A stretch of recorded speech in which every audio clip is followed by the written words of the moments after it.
Would you like to hear an amazing story that God's been writing for years? It starts with a missionary who wanted to share his love for God's Word with children in East Africa. He decided to write a story of the raising of Jairus' daughter from an eyewitness perspective. He had a few books printed, but God had more in store for this story than this missionary ever would have imagined. His friends loved it so much that one story became a series of 10, all from the New Testament, which became known as Amazing Stories. But God still had bigger plans. My friends, oh yes, it is true. During a visit to Uganda, a pastor asked the missionary how much it would take to fund 10,000 copies of this children's book series in multiple languages. The estimated cost was $100,000. Within 24 hours, though, that pastor had made one call and had all the money. A member of his congregation was dying, and his wife had also passed away recently. They had no children of their own, so they wanted to bless this project to reach children. What a tremendous legacy. God's plans, still bigger. Enter GNPI, who suggested that these stories become animated videos to achieve an even larger reach through the internet. But wait. We're getting ahead of ourselves. The story of Amazing Stories actually goes back 3 decades. An international student from a Muslim nation found a clear calling to use gospel media in his country after visiting with GNPI founder Zaid Nutt in the Joplin office. Fast forward to a GNPI staff member traveling in a majority Muslim nation and noticing a globe outside a studio very similar to the one that sits in front of GNPI USA. This? No coincidence. The studio was owned by that same international student.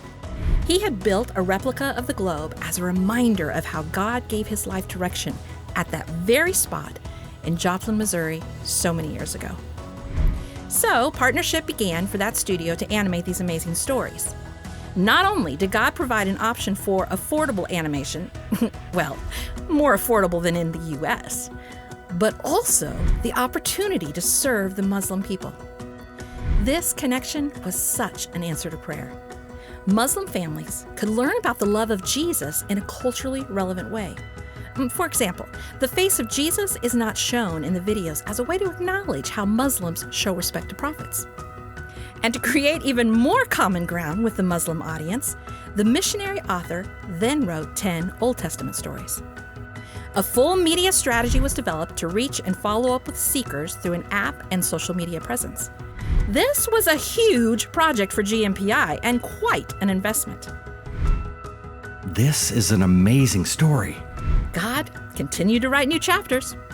After hours of prayer, phone calls, meetings, God provided 249 investors to underwrite the significant cost of animation. But the project's challenges were not only financial. The work continued through intense political unrest, the loss of 8 out of 10 animators who quit over fears of working on such a big Christian project, and then COVID-19 lockdowns. Despite every setback, God remained faithful. And now, after over 3,000 work hours per episode, all 20 episodes are complete. It's finally done. But really, it's just beginning. The English template is set for many more languages. We're beginning to see the huge vision God had for these amazing stories. I never dreamed that it would go this way. It's so much bigger. What started out as just one small book for a few will now tell God's story to children everywhere. Isn't that amazing? I think so.